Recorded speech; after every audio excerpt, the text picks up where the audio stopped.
ശബരിമല യുവതി പ്രവേശനത്തിനെതിരായ എല്ലാ ഹർജികളും ഇന്ന് സുപ്രീം കോടതി പരിഗണിക്കും. 56 പുനഃപരിശോധനാ ഹർജികൾ, 4 റിട്ട് ഹർജികൾ അടക്കം 65 ഹർജികളാണ് സുപ്രീം കോടതിക്ക് മുന്നിലെത്തുന്നത്. ചീഫ് ജസ്റ്റിസ് അധ്യക്ഷനായ ഭരണഘടനാ ബെഞ്ചാണ് ഹർജികളിൽ തുടർവാദം വേണമോ എന്ന കാര്യത്തിൽ തീരുമാനമെടുക്കുക.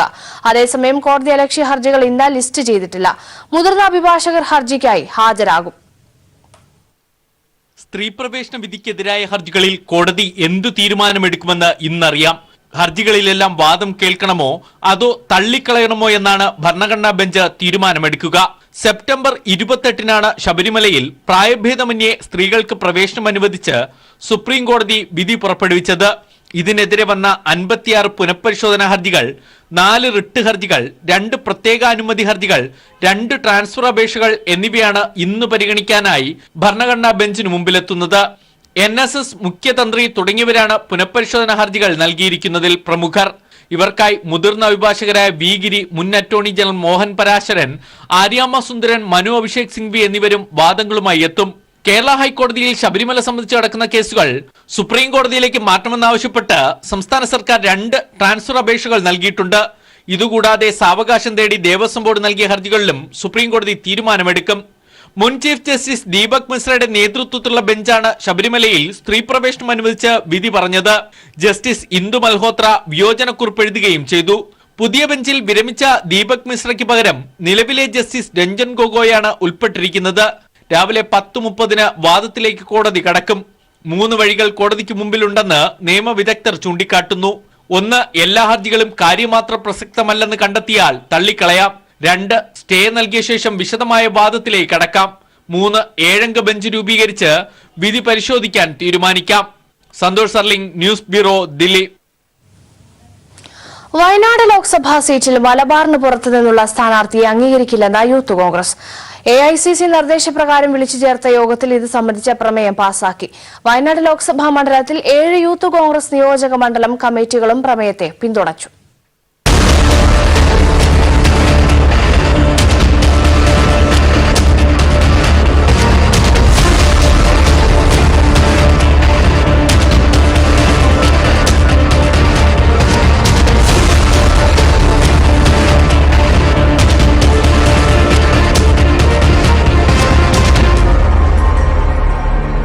വയനാട് ലോക്സഭാ സീറ്റിനായി കോൺഗ്രസിൽ പിടിവലി നടക്കുന്നതിനിടെയാണ് യൂത്ത് കോൺഗ്രസ് പ്രമേയം. രാജ്യസഭാ സ്ഥാനാർത്ഥികളെ നിശ്ചയിക്കുന്നതുപോലെ വയനാട്ടിലേക്ക് നേതാക്കളെ കെട്ടിയിറക്കണ്ട എന്ന് പ്രമേയം ആവശ്യപ്പെടുന്നു. പുറത്തുനിന്നുള്ളവരെ മത്സരിപ്പിച്ചാൽ മണ്ഡലം നഷ്ടമാകും. കാലങ്ങളായി അവസരം കാത്തു കഴിയുന്ന നേതാക്കൾ മലബാറിൽ തന്നെയുണ്ട്. കോഴിക്കോട് മുക്കത്ത് ചേർന്ന യോഗത്തിൽ വയനാട് ലോക്സഭാ മണ്ഡലത്തിൽ വരുന്ന 7 യൂത്ത് കോൺഗ്രസ് നിയോജക മണ്ഡലം കമ്മിറ്റികളും പ്രമേയത്തെ അനുകൂലിച്ചു. യൂത്ത് കോൺഗ്രസ് തിരുവമ്പാടി മണ്ഡലം പ്രസിഡന്റ് സജീഷ് മുത്തരി, വയനാട് പാർലമെന്റ് ഉൾപ്പെടുന്ന കോഴിക്കോട്, വയനാട്, മലപ്പുറം എന്നീ ജില്ലകളിലുള്ള സ്ഥാനാർത്ഥികളെ മത്സരിപ്പിക്കണമെന്ന ഒരു പ്രമേയം ഇന്നത്തെ യോഗത്തിൽ എടുക്കുകയുണ്ടായി. അതോടൊപ്പം തന്നെ യൂത്ത് കോൺഗ്രസിന് അർഹമായിട്ടുള്ള ഒരു പരിഗണന നൽകണമെന്നും നിർദ്ദേശമുണ്ടായിട്ടുണ്ട്. പ്രമേയം യോഗം ഐക്യകണ്ഠേന പാസാക്കി മേൽ കമ്മിറ്റികൾക്ക് കൊടുക്കുവാനുള്ള തീരുമാനമുണ്ടായിട്ടുണ്ട്. അതിൽ ഒരാൾക്ക് പോലും എതിർപ്പുണ്ടായിട്ടില്ലെന്ന് മാത്രമല്ല 100% സപ്പോർട്ടോട് കൂടിയിട്ടാണ് പ്രമേയം പാസാക്കിയിട്ടുള്ളത്. തെരഞ്ഞെടുപ്പ് പ്രവർത്തനങ്ങൾക്കായി കേരളത്തിന്റെ ചുമതലയുള്ള ദേശീയ ജനറൽ സെക്രട്ടറി രവീന്ദ്രദാസ് പങ്കെടുത്ത യോഗത്തിലാണ് പ്രമേയം പാസാക്കിയത്. വിഷയം രാഹുൽ ഗാന്ധിയുടെ ശ്രദ്ധയിൽ കൊണ്ടുവരിക എന്ന ലക്ഷ്യവും ദേശീയ ജനറൽ സെക്രട്ടറി പങ്കെടുത്ത യോഗത്തിലെ പ്രമേയത്തിന് പിന്നിലുണ്ട്.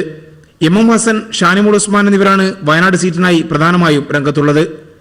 MP ആയിരുന്ന MI ഷാനവാസിന്റെ മകളെ മത്സരിപ്പിക്കണമെന്ന നിർദ്ദേശം ചില കോണുകളിൽ നിന്ന് ഉയർന്നിട്ടുണ്ട്.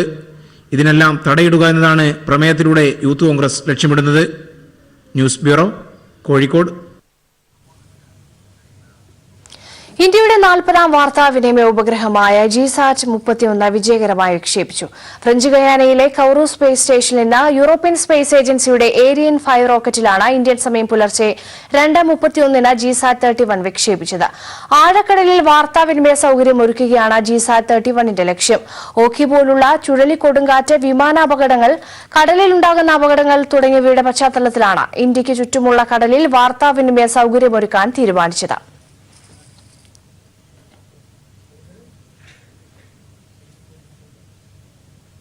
കേന്ദ്ര സർക്കാരിനെതിരെ മമതാ ബാനർജി പശ്ചിമബംഗാളിൽ നടത്തിയ ധർണ അവസാനിപ്പിച്ചു.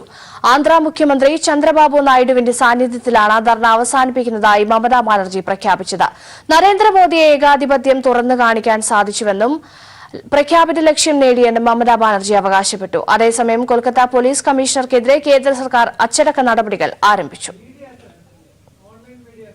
ഞായറാഴ്ച രാത്രി 8:30 ആരംഭിച്ച സത്യാഗ്രഹ ധർണ 48 മണിക്കൂറിനടുക്കുമ്പോഴാണ് മമതാ ബാനർജി അവസാനിപ്പിച്ചത്.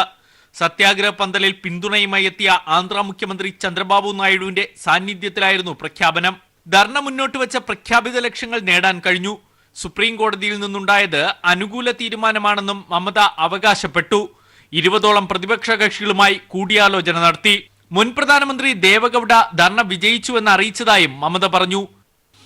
ഏറെ രാഷ്ട്രീയ നാടകങ്ങൾക്കൊടുവിലാണ് മമത സമരം അവസാനിപ്പിക്കുന്നത്. സുപ്രീം കോടതി കോടതിയലക്ഷ്യ നടപടികൾ ആരംഭിച്ചതും സമരം പിൻവലിക്കാൻ കാരണമായി. അതേസമയം കൊൽക്കത്ത പോലീസ് കമ്മീഷണർക്കെതിരെ കേന്ദ്ര ആഭ്യന്തര മന്ത്രാലയം അച്ചടക്ക നടപടികൾ ആരംഭിച്ചു. തൃണമൂൽ കോൺഗ്രസിന്റെ ധർണയിൽ പങ്കെടുത്തത് അച്ചടക്ക ലംഘനമെന്നാണ് ആഭ്യന്തര മന്ത്രാലയത്തിന്റെ കണ്ടെത്തൽ.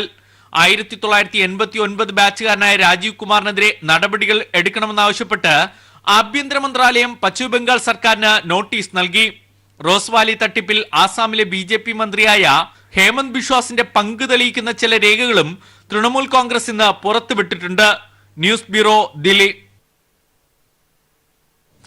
KN പണിക്കർ ചരിത്രം എന്ന പോർക്കളം എന്ന ഡോക്ടർ PJ വിൻസെന്റിന്റെ പുസ്തക പ്രകാശനം തിരുവനന്തപുരത്ത് നടന്നു. Speaker P. Sreeramakrishnan doctor Michael തറകന് നൽകിയാണ് പ്രകാശനം നിർവഹിച്ചത്. ചടങ്ങിൽ തിരുവനന്തപുരം ജില്ലാ പഞ്ചായത്ത് പ്രസിഡന്റ് VK മധു അധ്യക്ഷനായിരുന്നു.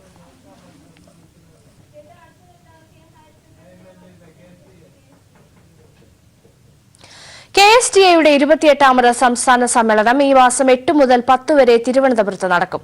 മന്ത്രി EP ജയരാജൻ സമ്മേളനം ഉദ്ഘാടനം ചെയ്യും. മുഖ്യമന്ത്രി പിണറായി വിജയനാകും സമാപന ദിവസത്തെ പൊതുസമ്മേളനം ഉദ്ഘാടനം ചെയ്യുകയെന്ന് സംസ്ഥാന ജനറൽ സെക്രട്ടറി KC ഹരികൃഷ്ണൻ തിരുവനന്തപുരത്ത് വാർത്താ സമ്മേളനത്തിൽ അറിയിച്ചു. വിവിധ സെഷനുകളിലായി വിവിധ മന്ത്രിമാരും പങ്കെടുക്കും. KSRTC എംപ്ലോയീസ് അസോസിയേഷൻ നടപ്പാക്കുന്ന അഴീക്കോടൻ സ്മാരക സ്പർശം സ്വാന്തന സഹായ പദ്ധതിയുടെ സഹായധനം കൈമാറി. അകാലത്തിൽ മരണമടഞ്ഞ KSRTC കണ്ടക്ടറും KSRTC കോട്ടയം യൂണിറ്റ് അംഗവുമായിരുന്ന PU സുധീറിന്റെ കുടുംബത്തിന് അസോസിയേഷൻ പ്രസിഡന്റ് വൈക്കം വിശ്വനാണ് സഹായധനം നൽകിയത്. സർവീസിനിടയിൽ ഗുരുതരമായി പരിക്കേറ്റവരെയും ക്യാൻസർ പോലുള്ള ഗുരുതര അസുഖം ബാധിച്ചവരെയും യൂണിയൻ ഭേദമന്യേ സഹായിക്കുന്നതിന് KSRTC എംപ്ലോയീസ് അസോസിയേഷൻ CITU സംസ്ഥാന കമ്മിറ്റി ആരംഭിച്ച പദ്ധതിയാണ് അഴീക്കോടൻ സ്മാരക സ്പർശ സ്വാന്തന സഹായ പദ്ധതി. കോട്ടയം KSRTC ഡിപ്പോയിൽ നടന്ന ചടങ്ങിൽ association vice president S. Vinod അധ്യക്ഷത വഹിച്ചു. ജനറൽ സെക്രട്ടറി CK ഹരികൃഷ്ണൻ, ജില്ലാ സെക്രട്ടറി R. ഹരിദാസ്, മറ്റ് നേതാക്കൾ തുടങ്ങിയവർ പങ്കെടുത്തു. പലിശ ഇടപാടുകാരിൽ നിന്ന് ഭീഷണി നേരിടുന്നവർക്ക് നിയമസംരക്ഷണം ഉറപ്പുവരുത്താനുള്ള നടപടികളുമായി പാലക്കാട് പോലീസ്. ജില്ലയിലെ പോലീസ് സ്റ്റേഷനുകളിൽ ലഭിച്ച പരാതികൾ പരിഹരിക്കുന്നതിനായി കുബേര അദാലത്ത് സംഘടിപ്പിച്ചു. നിയമവിരുദ്ധമായ പണമിടപാടുകളുമായി ബന്ധപ്പെട്ട നിരവധി പരാതികളിൽ അദാലത്തിൽ ഒത്തുതീർപ്പുണ്ടാക്കി. നിയമവിരുദ്ധമായ പണമിടപാടുകളുമായി ബന്ധപ്പെട്ട പരാതികളിൽ പരിഹാരം കാണുകയെന്ന ലക്ഷ്യത്തോടെയാണ് പോലീസിന്റെ നേതൃത്വത്തിൽ അദാലത്ത് നടത്തിയത്. പാലക്കാട് ഡിവിഷന് കീഴിലുള്ള 11 പോലീസ് സ്റ്റേഷനുകളിൽ ലഭിച്ച പരാതികളാണ് അദാലത്തിൽ പരിഗണിച്ചത്.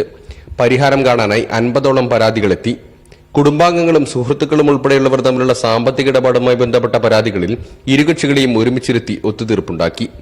പരാതികൾ വന്നിരിക്കുന്നത് പലതും ബന്ധുക്കൾ തമ്മിലുള്ള പരാതികളുണ്ട്, അതേപോലെ തന്നെ കുടുംബാംഗങ്ങൾ തമ്മിൽ, സഹോദരന്മാർ തമ്മിലുള്ള പരാതികളുണ്ട്. അപ്പം നമ്മൾ കേസെടുക്കേണ്ടതായിട്ടുള്ള പരാതികളുള്ളത് കേസെടുക്കാനും, അതേപോലെ തന്നെ പറഞ്ഞു തീരുന്ന ഈ സാമ്പത്തിക പ്രശ്നമാണെങ്കിൽ തന്നെയും സഹോദരന്മാർ തമ്മിലും മാതാപിതാക്കൾ തമ്മിലും, അതേപോലെ തന്നെ ഈ ചില സംഘടനകളിൽ നിന്ന് പൈസ എടുത്തിട്ട് ചീറ്റ് ചെയ്യുന്ന സംഭവങ്ങളുമുണ്ട്. അങ്ങനെയുള്ള പരാതികളൊക്കെ നമ്മൾ അവരെ വിളിച്ചിട്ട് സെറ്റിൽ ചെയ്യാൻ പറ്റുന്നുണ്ടോ പരമാവധി പരാതികൾ സെറ്റിൽ ചെയ്തിട്ടുണ്ട്. വിവിധ സംഘടനകളിൽ നിന്നും വായ്പയെടുത്ത ശേഷമുള്ള തിരിച്ചടവ് പ്രശ്നങ്ങളടക്കം പരിഹാരത്തിനായി അദാലത്തിലെത്തി. 13 പരാതികളിൽ എതിർകക്ഷികൾ ഹാജരായില്ല. ഇതിൽ വിശദമായ അന്വേഷണം നടത്തി നടപടികൾ സ്വീകരിക്കാൻ പോലീസ് സ്റ്റേഷനുകളിലേക്ക് കൈമാറി. പലിശ ഇടപാടുകളുമായി ബന്ധപ്പെട്ട പരാതികളിൽ കേസെടുത്ത് കർശനമായ നടപടിയെടുക്കാനാണ് പോലീസിന്റെ തീരുമാനം. News bureau, Palakkad. കവി കുരീപ്പുഴ ശ്രീകുമാറിന് സംഘപരിവാർ ഭീഷണി. ആചാരലംഘനങ്ങളെക്കുറിച്ച് പ്രസംഗിച്ചതിനാണ് ഭീഷണിയെന്ന് കുരീപ്പുഴ ശ്രീകുമാർ പറഞ്ഞു. ശ്രീകുമാറിന് പിന്തുണ പ്രഖ്യാപിച്ച് CPIM പ്രകടനം നടത്തി. തൃശൂരിൽ സാഹിത്യ അക്കാദമിയുടെ പരിപാടിയിൽ ആചാരങ്ങളെക്കുറിച്ച് പ്രസംഗിച്ചതിനെ തുടർന്ന് സംഘപരിവാർ പ്രവർത്തകർ സാമൂഹിക മാധ്യമങ്ങളിലൂടെ ഭീഷണിയും അസഭ്യവർഷവും കവി കുരീപ്പുഴ ശ്രീകുമാറിനെതിരെ നടത്തിയിരുന്നു. വീട്ടിലേക്ക് പ്രകടനം നടത്തി തെറി വിളിക്കുക, അതുപോലെ വാട്സപ്പിലൂടെയും അതുപോലെ ഫേസ്ബുക്കിലൂടെയും മുഴുവൻ തെറി വിളിക്കുക. ഈ തെറിക്കൊന്നും ഞാൻ മറുപടി പറയുന്നതല്ല. കാര്യം അത് എൻ്റെ സംസ്കാരമല്ല. എൻ്റെ സംസ്കാരം അമ്മ മലയാളവും അവരുടെ സംസ്കാരം തെറി മലയാളവുമാണ്. ഇതിങ്ങനെ സംഭവിച്ചുകൊണ്ടേയിരിക്കും. കവി കുരീപ്പുഴയുടെ വസതിയിലേക്ക് മാർച്ച് നടത്തിയ BJP പ്രവർത്തകരെ പോലീസ് തടഞ്ഞു. അതേസമയം കവി കുരീപ്പുഴയ്ക്ക് പിന്തുണ പ്രഖ്യാപിച്ച് CPIM പ്രവർത്തകർ പ്രകടനം നടത്തി. സംഘപരിവാർ ഭീഷണിയെ തുടർന്ന് കുരീപ്പുഴ ശ്രീകുമാറിന്റെ വീടിന് പോലീസ് കാവൽ ഏർപ്പെടുത്തിയിട്ടുണ്ട്. ന്യൂസ് ബ്യൂറോ, കൊല്ലം. പ്രകൃതി ദുരന്തങ്ങളെ നേരിടാൻ ഭിന്നശേഷിക്കാരെ സജ്ജരാക്കുന്ന പ്രത്യേക പരിശീലന പദ്ധതിക്ക് പത്തനംതിട്ടയിൽ തുടക്കമായി. ഭിന്നശേഷി സംയോജിത ദുരന്ത ലഘൂകരണം എന്ന പദ്ധതിയുടെ ഭാഗമായി ഭിന്നശേഷിക്കാരെ വിവിധ വിഭാഗങ്ങളായി തിരിച്ചാണ് പരിശീലനം നൽകുന്നത്. ദുരന്ത നിവാരണ അതോറിറ്റിയുടെയും inter university centre for disability സ്റ്റഡീസിന്റെയും നേതൃത്വത്തിലാണ് പരിശീലന പദ്ധതി നടപ്പാക്കുന്നത്. അടുത്തിടെയുണ്ടായ പ്രകൃതി ദുരന്തങ്ങളുടെ പശ്ചാത്തലത്തിൽ ഓരോ ജില്ലയുടെയും ദുരന്ത സാധ്യത കണക്കിലെടുത്താണ് പരിശീലനം. വെള്ളപ്പൊക്കം, കൊടുങ്കാറ്റ്, തീപിടുത്തം തുടങ്ങിയവ നേരിടാനും അതിൽ നിന്ന് രക്ഷപ്പെടുന്നതിനുമാണ് പരിശീലനം നൽകുന്നത്. വാർത്താവിനിമയ സംവിധാനത്തിന് പ്രാമുഖ്യം നൽകിക്കൊണ്ട് ഭിന്നശേഷിക്കാരെ 4ആയി തിരിച്ചിട്ടുമുണ്ട്. ഇതിൽ മാനസിക വെല്ലുവിളികൾ നേരിടുന്നവരുടെ പരിചാരകർക്കാണ് പരിശീലനം. മറ്റു വിഭാഗങ്ങളിൽ ഭിന്നശേഷിക്കാർക്ക് തന്നെ പരിശീലനം നൽകും. വൈകല്യമുള്ളവരെ സംബന്ധിച്ച് ദുരന്ത മുഖങ്ങളിൽ അവർ അകപ്പെട്ടാൽ അവരെ സംരക്ഷിക്കേണ്ടതും അവർക്ക് വേണ്ട പരിശീലനം കൊടുത്ത് അവരെ എംപവർ ചെയ്യിപ്പിക്കണമെന്ന് പ്രത്യേകം പറയുന്നുണ്ട്. അതിൻ്റെ ഭാഗമായിട്ടാണ് Kerala state disaster management authority ഇത്തരമൊരു പരിശീലന പദ്ധതി ഏറ്റെടുക്കുന്നതും. 3000 പേരെ ആദ്യഘട്ടത്തിൽ പരിശീലിപ്പിക്കാനാണ് ദുരന്ത നിവാരണ അതോറിറ്റിയുടെ തീരുമാനം. പിന്നീട് ഇത് എല്ലാ പഞ്ചായത്തുകളിലേക്കും വ്യാപിപ്പിക്കും. 7,93,000 ഭിന്നശേഷിക്കാർ സംസ്ഥാനത്ത് ഉണ്ടെന്നാണ് കണക്കുകൾ വ്യക്തമാക്കുന്നത്. ജില്ലാ ദുരന്ത നിവാരണ അതോറിറ്റിയും സാമൂഹ്യനീതി വകുപ്പുമാണ് ജില്ലാതല പരിശീലനങ്ങൾക്ക് നേതൃത്വം നൽകുക. News bureau, Pathanamthitta.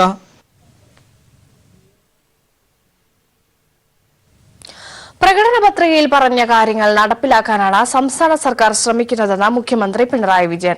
കേരളത്തിന് അർഹതപ്പെട്ട വിഹിതം കേന്ദ്ര ബജറ്റിൽ നിന്ന് ഉണ്ടായിട്ടില്ലെന്ന് മുഖ്യമന്ത്രി വ്യക്തമാക്കി. AKG പഠന ഗവേഷണ കേന്ദ്രം തിരുവനന്തപുരത്ത് സംഘടിപ്പിച്ച സെമിനാറിൽ സംസാരിക്കുകയായിരുന്നു മുഖ്യമന്ത്രി. സംസ്ഥാനത്ത് ധനമന്ത്രി തോമസ് ഐസക് അവതരിപ്പിച്ച ബഡ്ജറ്റിന്റെ നേട്ടങ്ങൾ എടുത്തുപറഞ്ഞും കേന്ദ്ര സർക്കാരിന്റെ ബഡ്ജറ്റിലെ ന്യൂനതകൾ ചൂണ്ടിക്കാട്ടിയുമാണ് മുഖ്യമന്ത്രി പിണറായി വിജയൻ സംസാരിച്ചത്. പ്രകടന പത്രികയിൽ പറഞ്ഞിരിക്കുന്ന കാര്യങ്ങൾ നടപ്പിലാക്കാനാണ് LDF സർക്കാർ ശ്രമിക്കുന്നതെന്ന് മുഖ്യമന്ത്രി പറഞ്ഞു. കേരളത്തിന്റെ സമഗ്രമായ പുനർനിർമ്മാണമാണ് ബഡ്ജറ്റ് കൊണ്ട് സർക്കാർ ലക്ഷ്യമിടുന്നത്. സാമൂഹ്യ, ആരോഗ്യ, വിദ്യാഭ്യാസ മേഖലകളിൽ കേരളം കൈവരിച്ച നേട്ടങ്ങൾ ചൂണ്ടിക്കാട്ടി കേരളത്തിന് അർഹതപ്പെട്ട വിഹിതം തരാതിരിക്കാനാണ് കേന്ദ്രം ശ്രമിക്കുന്നതെന്നും മുഖ്യമന്ത്രി കുറ്റപ്പെടുത്തി. സംസ്ഥാന സർക്കാരിന്റെ ബഡ്ജറ്റിനെ അധികരിച്ച് AKG പഠന ഗവേഷണ കേന്ദ്രം തിരുവനന്തപുരത്ത് സംഘടിപ്പിച്ച സെമിനാർ ഉദ്ഘാടനം ചെയ്യുകയായിരുന്നു മുഖ്യമന്ത്രി. വികസനത്തിന് അനുയോജ്യമായ ഒരു ബജറ്റാണ് സംസ്ഥാന സർക്കാർ അവതരിപ്പിച്ചിട്ടുള്ളത്. നമ്മൾ കാണേണ്ടത് സംസ്ഥാന സർക്കാരിൻ്റെ ബജറ്റ് അവതരിപ്പിച്ച ശേഷമാണ് കേന്ദ്ര ബജറ്റ് അവതരിപ്പിച്ചത്. ഈ 4.25 വർഷവും ജനവിരുദ്ധമായ നയങ്ങൾ ഓരോന്നോരോന്നായി നടപ്പാക്കി ഇപ്പോൾ ചില പുതിയ വാഗ്ദാനങ്ങൾ നൽകുക എന്ന നിലയാണ് കേന്ദ്ര ബജറ്റിൽ കേന്ദ്ര സർക്കാർ സ്വീകരിച്ചത്. CPIM സംസ്ഥാന സെക്രട്ടറി കോടിയേരി ബാലകൃഷ്ണൻ അധ്യക്ഷനായിരുന്നു. LDF convener A. Vijayaraghavan, planning board vice chairman VK Ramachandran, planning board അംഗം KN ഹരിലാൽ, CPIM തിരുവനന്തപുരം ജില്ലാ സെക്രട്ടറി ആനാവൂർ നാഗപ്പൻ തുടങ്ങിയവർ സംസാരിച്ചു. News bureau, Thiruvananthapuram. ശബരിമല ദർശനത്തിന് പോയതിന്റെ പേരിൽ കനകദുർഗയെ ഭർത്തൃവീട്ടിൽ നിന്ന് തടയരുതെന്ന് കോടതി. പുലാമന്തോൾ ഗ്രാമന്യായ നിലയമാണ് വിധി പറഞ്ഞത്. അടുത്ത മാസം 31-ന് കേസ് വീണ്ടും പരിഗണിക്കും. അതേസമയം കോടതി വിധിയെ തുടർന്ന് കനകദുർഗ ഭർത്തൃവീട്ടിലെത്തി. ശബരിമല ദർശനത്തിന്റെ പേരിൽ പെരിന്തൽമണ്ണ അങ്ങാടിപ്പുറത്തെ ഭർത്തൃവീട്ടിൽ പ്രവേശനം നിഷേധിച്ചതിനെ തുടർന്ന് കനകദുർഗ കോടതിയെ സമീപിക്കുകയായിരുന്നു. പുലാമന്തോൾ ഗ്രാമന്യായ നിലയമാണ് വിധി പറഞ്ഞത്. വീട്ടിൽ പ്രവേശിക്കുന്നത് തടയരുതെന്ന് നിർദ്ദേശിച്ച കോടതി വീട് വിൽക്കുകയോ വാടകയ്ക്ക് നൽകുകയോ ചെയ്യരുതെന്നും ഉത്തരവിട്ടു. കുട്ടികളുടെ സംരക്ഷണത്തെക്കുറിച്ച് കോടതി പിന്നീട് വിധി പറയും. കുട്ടികളെ കാണുന്നതിനും പരിചരിക്കുന്നതിനും തടസ്സം നിൽക്കരുത്. വീട്ടിലെ വൈദ്യുതി കണക്ഷൻ, കിണർ, മോട്ടോർ, പൈപ്പുകൾ എന്നിവ വിച്ഛേദിക്കരുതെന്നും കോടതി നിർദ്ദേശിച്ചു. കനകദുർഗയുടെ ബന്ധുക്കളുടെ സന്ദർശനം ഭർത്തൃവീട്ടുകാർ തടയാൻ പാടില്ല. കേസ് അടുത്ത മാസം 31-ന് വീണ്ടും പരിഗണിക്കും. കയറാൻ പറ്റിയത് എനിക്ക് കോർട്ടോടെ അത് പ്രകാരം വീട്ടിലേക്ക് പ്രവേശിക്കാൻ പറ്റി. അതിന് വളരെയധികം സന്തോഷമുണ്ട്. വീട്ടിൽ നിന്ന് ഇറക്കിവിട്ടതിനെ തുടർന്ന് പെരിന്തൽമണ്ണയിലെ സർക്കാർ ആശ്രയ കേന്ദ്രത്തിലാണ് കനകദുർഗ താമസിച്ചിരുന്നത്. News bureau, Malappuram. ലോകത്തിന്റെ വിവിധ ഭാഗങ്ങളിൽ നിന്നുള്ള 1.25 ലക്ഷത്തിലധികം വിശ്വാസികൾക്കായി നടത്തിയ കുർബാനയോടെയാണ് മാർപ്പാപ്പയുടെ UAE പര്യടനം പൂർത്തിയായത്. വിശുദ്ധ കുർബാന നടന്ന Abu Dhabi Zayed sports city stadium അക്ഷരാർത്ഥത്തിൽ ലോകത്തിന്റെ പരിച്ഛേദമായി മാറിയിരുന്നു. അബുദാബിയിൽ നിന്ന് T ജമാലുദ്ദീന്റെ റിപ്പോർട്ട് കാണാം. രാവിലെ 10:30 അബുദാബി സായിദ് സ്പോർട്സ് സ്റ്റേഡിയത്തിൽ വിശുദ്ധ കുർബാനയ്ക്ക് തുടക്കമായത്. UAE കണ്ട ഏറ്റവും വലിയ ചടങ്ങിൽ ഒന്നായി ഇത് മാറുകയായിരുന്നു. വിവിധ എമിറേറ്റുകളിൽ നിന്നായി ഇന്നലെ രാത്രി തന്നെ വിശ്വാസികൾ അബുദാബിയിലേക്ക് ഒഴുകി തുടങ്ങിയിരുന്നു. 2500-ലേറെ ബസ്സുകളാണ് ഇതിനായി UAE ഭരണകൂടം സൗജന്യമായി വിട്ടു നൽകിയിരുന്നത്. കുർബാനയിൽ പങ്കെടുക്കുന്നവർക്ക് അവധി നൽകിയും വിദ്യാഭ്യാസ സ്ഥാപനങ്ങൾക്ക് അവധി പ്രഖ്യാപിച്ചും വിശ്വാസികൾക്ക് എല്ലാ പിന്തുണയും UAE ഭരണകൂടം നൽകി. ഫ്രാൻസിസ് മാർപ്പാപ്പയുടെ മുഖ്യ കാർമ്മികത്വത്തിൽ വിശ്വാസികൾ ഹൃദയത്തിൽ ശാന്തിയും സമാധാനവും ആശ്വാസവും പകർന്ന് കുർബാന അർപ്പിച്ചു. കുർബാനയിൽ സീറോ മലബാർ സഭ മേജർ ആർച്ച് ബിഷപ്പ് കർദിനാൾ മാർ ജോർജ് ആലഞ്ചേരി, മലങ്കര കത്തോലിക്ക സഭാധ്യക്ഷൻ മേജർ ആർച്ച് ബിഷപ്പ് കർദിനാൾ മാർ ബസേലിയസ് ക്ലിമിസ് കത്തോലിക്ക ബാവ തുടങ്ങിയവർ പങ്കെടുത്തു. 120 പേരടങ്ങുന്ന ഗായക സംഘമാണ് പ്രാർത്ഥനാ ഗീതം ആലപിച്ചത്. കുർബാനയ്ക്ക് മുമ്പ് മാർപ്പാപ്പ അബുദാബിയിലെ സെന്റ് ജോസഫ് കത്തീഡ്രൽ സന്ദർശിച്ചു. ഇവിടെ രോഗികളും കുട്ടികളും പ്രായമായവരും ഉൾപ്പെടെ 100ഓളം പേരെ മാർപ്പാപ്പ ആശീർവദിച്ചു. 3 ദിവസത്തെ ചരിത്രപരമായ സന്ദർശനം പൂർത്തിയാക്കി ചൊവ്വാഴ്ച ഉച്ചയോടെയാണ് മാർപ്പാപ്പ റോമിലേക്ക് മടങ്ങിയത്. അബുദാബിയിൽ നിന്ന് T ജമാലുദ്ദീൻ. ഭിന്നശേഷിയുള്ള കുട്ടികളുടെ കഥ പറയുന്ന പേരൻപ് സിനിമ കാണാനെത്തിയ കൊച്ചിയിലെ സ്പെഷ്യൽ സ്കൂൾ കുട്ടികൾക്ക് തിയേറ്ററിൽ നിന്നിറങ്ങിയപ്പോൾ ഇരട്ടി മധുരവും. സിനിമ കഴിഞ്ഞ് പുറത്തിറങ്ങിയപ്പോൾ മെഗാസ്റ്റാർ മമ്മൂട്ടി തന്നെ മധുരവുമായി എത്തിയതാണ് ഇവർക്കേറെ ആഹ്ലാദകരമായത്. പേരൻപിനെ വലിയൊരു വികാരമായി ഏറ്റെടുത്തതിൽ സന്തോഷമുണ്ടെന്ന് നടൻ മമ്മൂട്ടി പറഞ്ഞു. കൊച്ചിയിലെ വിവിധ സ്പെഷ്യൽ സ്കൂളുകളിൽ നിന്നായി 40-ലധികം കുട്ടികളും മാതാപിതാക്കളുമാണ് തങ്ങളുടെ സ്വന്തം ജീവിതം കഥ പറയുന്ന പേരൻപ് കാണാനെത്തിയത്. ഭിന്നശേഷിയായ മകളുടെയും അവളെ താലോലിക്കുന്ന അച്ഛന്റെയും അനുഭവങ്ങൾ ഓരോ അധ്യായങ്ങളായി തുന്നിച്ചേർത്ത പേരൻപ് അവരെ ആനന്ദ കണ്ണീരിലാഴ്ത്തി. സിനിമ കഴിഞ്ഞ് പുറത്തിറങ്ങിയപ്പോൾ മെഗാസ്റ്റാർ മമ്മൂട്ടി തന്നെ മധുരവുമായി എത്തിയപ്പോൾ പിന്നെ ആരവങ്ങളായി.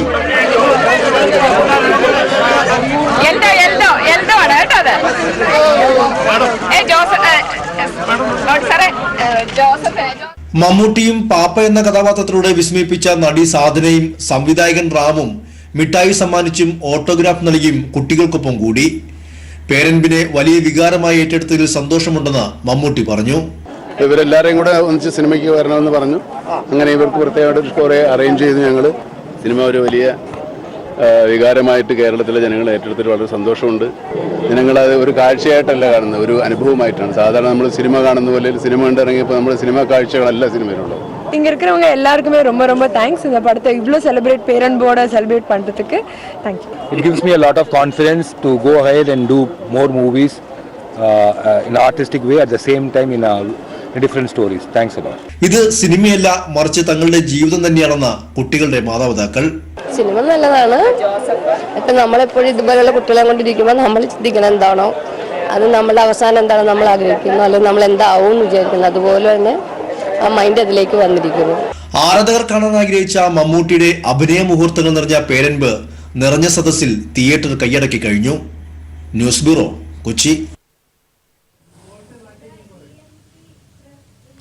ഛത്തീസ്ഗഡിൽ നടന്ന ദേശീയ ശാസ്ത്ര ചലച്ചിത്രമേളയിൽ എനർജി മാനേജ്മെന്റ് സെന്റർ നിർമ്മിച്ച ഹ്രസ്വ ചിത്രം അണയും മുൻപ് എന്ന ചിത്രത്തിന് പ്രത്യേക ജൂറി അവാർഡ്. കേന്ദ്ര ശാസ്ത്ര സാങ്കേതിക വകുപ്പിന് കീഴിലുള്ള വിജ്ഞാൻ പ്രസാറാണ് ചലച്ചിത്രമേള സംഘടിപ്പിച്ചത്. ഊർജ്ജ സംരക്ഷണവും സൗരോർജ്ജവും വിഷയമാക്കി പൊതുജന ബോധവൽക്കരണത്തിനായി EMSC ചിത്രം നിർമ്മിച്ച M വേണുകുമാറാണ് ചിത്രം സംവിധാനം ചെയ്തിരിക്കുന്നത്.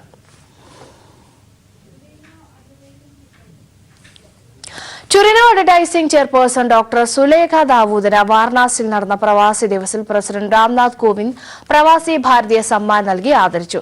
സുലേഖ ഹെൽത്ത് കെയർ ഗ്രൂപ്പിന്റെ സ്ഥാപക ചെയർപേഴ്സൺ കൂടിയാണ് ഡോക്ടർ സുലേഖ. UAE ഗവൺമെന്റിന്റെ നിരവധി അംഗീകാരങ്ങളും സുലേഖയ്ക്ക് ലഭിച്ചിട്ടുണ്ട്.